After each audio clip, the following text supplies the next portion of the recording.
পাকিস্তানের 9টি বিশ্ববিদ্যালয় রয়েছে, কিন্তু অস্থিতিশীল দেশেরও যখন 9টি বিশ্ববিদ্যালয় 1000-এর মধ্যে র্যাঙ্কিং এ থাকে বিশ্বে, আমার বাংলাদেশের 3টিও থাকে না।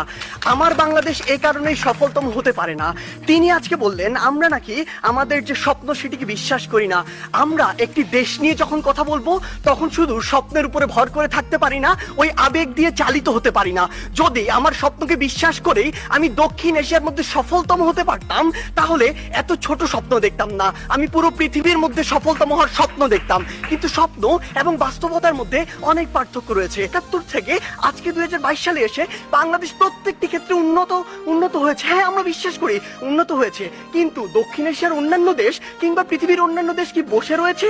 বিজ্ঞ বিষয়ক মন্ডলী একটু লক্ষ্য করুন। 2020 সালের তথ্য মতে বাংলাদেশের যে অর্থনীতি, এটি হচ্ছে বিশ্বের 35তম বড় অর্থনীতির দেশ, যেটা 2035 সালে গিয়ে হবে বিশ্বের 25তম বড় অর্থনীতির দেশ। বাংলাদেশের উন্নতি হচ্ছে, হবে। দক্ষিণ এশিয়ার সবচেয়ে দুর্নীতিগ্রস্ত দেশ বাংলাদেশ।